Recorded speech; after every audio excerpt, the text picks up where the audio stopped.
He's been out there. Well, Mojo's got a new album coming out in just a few weeks. You'll be seeing it in the stores, hearing it here on BRU. It's called Otis, and I've got a singular copy of it in my hand here, exclusively. A sneak attack it is, yes. It has not yet been heard, so without further ado, let's check out something on this album called Shane's Dentist, and this is dedicated to a particular Shane, is it not? Well, the one that has the dental problem. Yeah, I think by the musical accompaniment and whatnot, you'll be able to figure out which Shane we're talking about. Okay, let's give this a listen. Shane's Dentist from Otis, the new album from Mojo Nixon. Going a little hog wild there. The Irish jig kind of thing. Mojo Nixon, that's Shane's Dentist. And if you didn't catch on to who the Shane was, that was, of course, Shane McGowan from the Pogues, the man that can floss his teeth with a 2x4. And, yeah, we toured with the Pogues last summer, and you know, I'd done this one song on the last album, Pirate Radio, where I kind of sang like Shane, just because I was semi-singing like it. I said, what the hell, I'll just sing like him all the way. You know, it's supposed to be a pirate song. And then all of a sudden, I just had this idea, Shane's Dentist. Who is Shane's Dentist? What does he do? You know, where does he go? Does Shane have a dentist? And I saw their manager in London when I was there a little while ago, and he says, Shane has been going to dentists where they talk about what they might do. They haven't actually done anything. It's just like consultations. And I think Shane's just going for the nitrous anyway. It's kind of, yeah, we have the technology. Yeah. We can rebuild his teeth. We don't have the $6 million it will take. So. It's like, so he's going to have to get Donald Trump and some redevelopment project involved or some dang thing. So I'm assuming that, say, you toured with the Pogues and you know Shane and spoke to his manager, that this good-natured humor doesn't get to him at all. Nah. Shane's often kind of a daze about half the time anyway, so... No, I think he thought it was funny. I hope he thought it was funny. In fact, they were in, where did they say they were? They're in Wales recording an album, and Joe Strummer's producing it. So hopefully that'll, maybe they'll make fun of me, or I'm sure they'll be making fun of somebody, you know. Yeah, well, you've done a lot of that throughout your career on your several albums, just taking rips at whoever's in your way. Have you gotten any flack from anybody that you've poked some fun at? No, not really. Debbie Gibson and Michael J. Fox and, Martha Quinn, they've never really, called me up and said they're going to sue me. But, I got this new song, Don Henley Must Die, and it appears Don actually wants to fight, or something. He's really uptight. That's the point of the whole song. He's just so damn uptight. And, he just takes everything so serious, and he's, it's like, I'm going to save the woods and everything. I mean, he's just, he just needs to loosen up. There's not an iota of Louie in Don Henley, I'm trying to get it in there, and, in fact, I think we're going to, wrestle in brown Jell-O in Odessa, Texas, at halftime of a high school football game or something to see who is the real king of the world. I think it should be done. I guess that'll be carried on ESPN more details. Oh, yeah, it'll be ESPN. It'll be right after a Bigfoot truck race, I think, yes. So I'm taking a look at the liner notes of the album here, and I noticed for that last song, there was a drillist listed for the sound effect, Howard Irving. Is he a special drillist? Howard Irving was like the tech guy at the studio. We did it in Memphis at a 3 Alarm studio, and he's like the guy that fixed the amps and everything when stuff breaks. And I think he'd never been on an album, and the producer goes, yeah, get him to do it. And he had this little drill. He's going against a piece of sheet metal. And he didn't quite understand what I was telling him when to start. So I said, when I scream out nitrous oxide, you just start drilling away on that piece of sheet metal. And if you hear it on the CD with the headphones, it's like you got to take them off when you hear that, And at one point, he goes off the sheet metal, then he gets back on. It's like the dentist won't quit, Having a little bit of trouble there. Well, let's take a listen to something else on this album. This album's kind of a different one for you. You've parted ways with your former partner Skid Roper, and you've acquired an entire band here for the first time. A whole set of rockers. Who do we have here? What we got here is the first post-cow-punk supergroup. It's a Crosby, Stills, Nash & Young of the year 2000 or something. Got Country Day from the Beat Farmers is playing drums. John Doe from X playing bass. Bill from Dash Rip Rocks playing guitar, as is Eric Amble from the Del Lords. And we did it down in Memphis with producer Jim Dickinson and saxophone player Jim Spakes on about half the cuts. And there's just a big, loud, roaring noise throughout most of the album. In fact, Shane's Dennis is like the calmest moment on the whole dang thing. All right, well, let's have a listen to the aforementioned Don Henley Must Die. Okie doke. Okay, here it is from Mojo Nixon's latest Otis, only on WBRU. This is the sound of my brain. Then I said, this is the sound of my brain on Don Henley.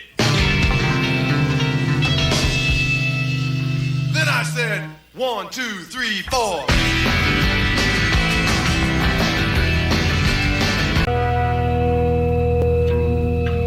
You're listening to WBRU, where we've got a special guest in the studio. We're talking to Mojo Nixon.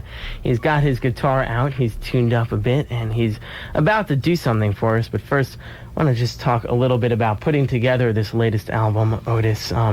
Was the first time you did work with this all-star band that you somehow amassed together, the post-cowpunk band.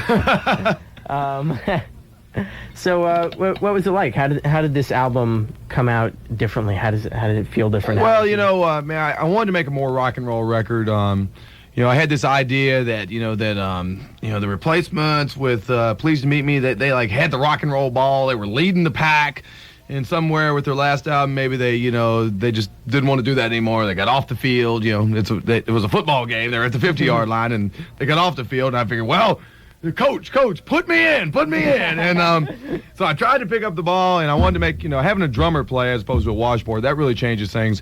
Having the bass player play live, that actually changed things more, because the four of us were in a room with no headphones, just blasting away, as if we were maybe intoxicated in a dark and stinky rock and roll club. And what we were trying to get was that, the feeling that things were, it was alive and it was happening and whatnot, and it was all happening together. And so that really changed it. And hopefully, we kept the essence of Mojo, the insanity, while, getting closer to the big rock ugly sound that I'd been looking for. Now, is this at all a sign of Mojo becoming at all more serious, or? No, not really. I mean, the Don Henley Must Die, and there's another song, Destroy All Lawyers, and there's one, Put a Sex Machine in the White House, and one called I'm the Perry Mason of Love. So, I mean, musically, it's more in the mainstream, but I mean, in my mainstream, I mean, it doesn't, I didn't have no drum machines, and I didn't even call up nobody in Depeche Mode to see, how to program my computers, But, it's more mainstream for me. Compared to everybody else, it's still a bunch of raving lunacy, Good thing. I think we need a little more of that. That's all I can do. It's not like I got any choice or anything. Okay, well, you're going to do one for us now live in the studio. What are we going to hear? I think I'll do Destroy All Lawyers. It's a kind of an apt tune, there's the legal system. Is there a law school here? Here at the big brown thingamajigam we're at? Actually, there isn't. There isn't? Oh, happy day. But I'm sure there's law students out there. There's people out there thinking about going to law school, and it's a wretched and terrible thing. The legal system in America is totally out of hand, and, well, I'm just going to have to sing about it. All right, well, let's just swing this mic over to you so we can hear it. Let's see, I'll point this here, and you point that there, and we'll get plenty here. Okay, it goes something like this.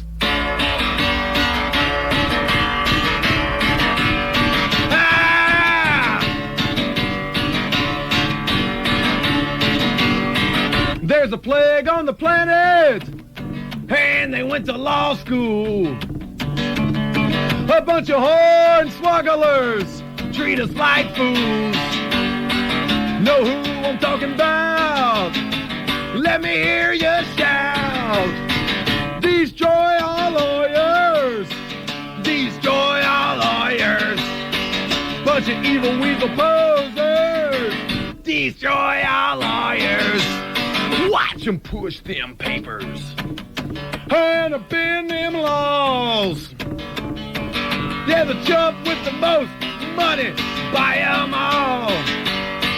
Wanna see them explode in every zip code.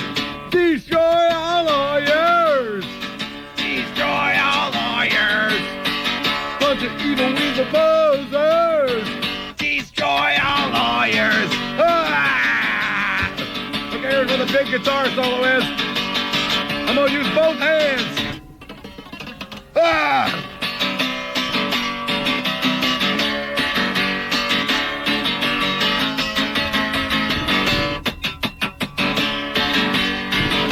They got their own bar where they drink pints of greed. Let's spay and neuter 'em so they can't breed. Last honest attorney is at the bottom of the sea. Well, they're not even human. Yeah, they're worse than the devil. They're gonna blow up the planet, charge God double. Wanna see 'em explode in every zip code. Destroy all lawyers. Destroy all lawyers. Bunch of evil weasel posers. Destroy all liars. Oh! Yeah. Shazam! That'll wake people up. They're probably sitting there in their house Saturday afternoon going, "What the hell was that? What's wrong with that guy?"